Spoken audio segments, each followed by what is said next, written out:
శుభోదయం. క్రీస్తు యేసునందు ప్రియమైన దేవుని బిడ్డలారా, మన రక్షకుడైన యేసుక్రీస్తు యొక్క పరిశుద్ధ నామంలో మీకు ఉదయకాల శుభాలు తెలియజేస్తున్నాను. ఈ దినం మన టిఎల్సి డైలీ బ్రెడ్లో దేవుని యొక్క వాక్యాన్ని మనం చదువుకుందాం.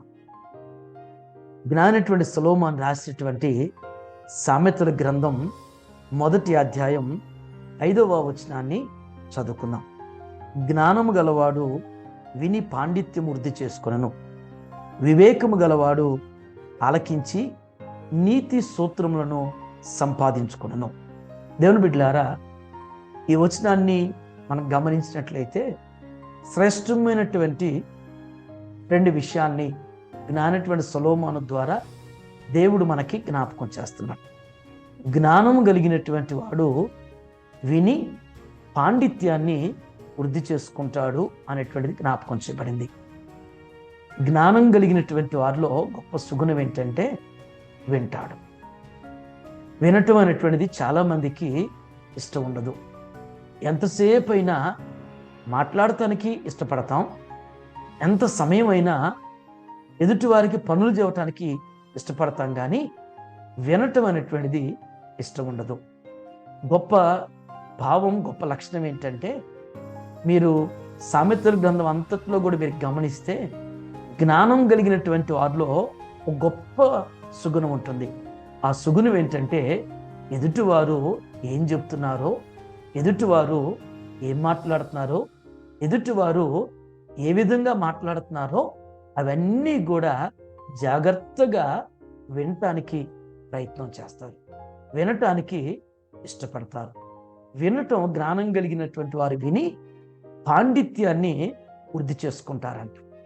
విని వారు చాలా వారి హృదయంలో, వారి యొక్క మనస్సులో వారి పాండిత్యం, జ్ఞానాన్ని వారి స్టోర్ చేసుకుంటూ సంపాదించుకుంటారని జ్ఞాపకం చేస్తున్నాను. 2వ మాట ఏంటంటే, వివేకం గలవాడు ఆలకించి నీతి సూత్రాల్ని సంపాదించుకుంటాడు. జ్ఞానం కలిగిన వారు విని పాండిత్యాన్ని వృద్ధి చేసుకుంటాడంట.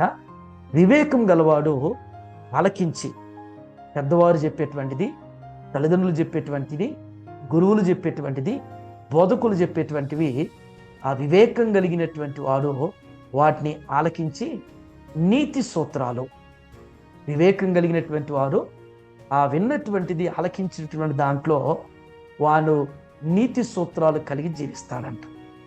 ఈ రోజున దేవుని బిడ్డలారా, మరి మనం జ్ఞానం కలిగిన వారం అయితే మనం వినటానికి ఇష్టపడతాం, విన్నది మన హృదయంలో వృద్ధి చేసుకుంటాము.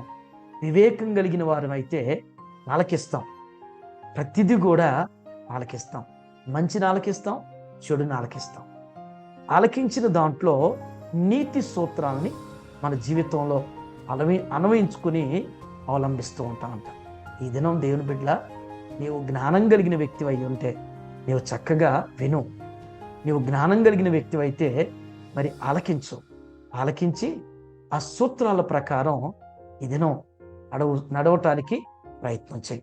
దేవుడు ఈ మాట మీ జీవితంలో దేవుడు స్థిరపరచునుగాక. జ్ఞానం కలిగిన వ్యక్తిగా, వివేకం కలిగిన వ్యక్తిగా నీ జీవితంలో ఈ దినమంతా కూడా దేవుడు నడిపించునుగాక. ఆమేన్. ప్రార్థన చేసుకుందాం. మహోన్నతుడా, దయగలిగిన తండ్రి, మీకు వందనాలు. జ్ఞానటువంటి సొలొమోను ద్వారా జ్ఞాపకం చేయించినట్లుగా ఈ దినం ప్రభు, ఈ వచనం ద్వారా నీవు మాతో మాట్లాడిన విధానాన్ని బట్టి నీకు వందనాలు.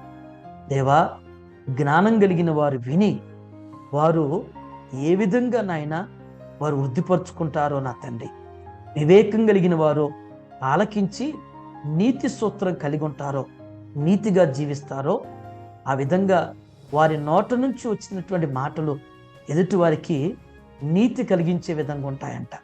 ఆ విధంగా నా తండ్రి, భక్తులైన వారు ఏ విధంగా నాయన జ్ఞానటువంటి సొలొమోను కానీ, మరి దావీదు కానీ, ప్రభువా దానియేలు కానీ, యోసేపులైనటువంటి వారు నా తండ్రి జ్ఞానం కలిగి జీవించారు.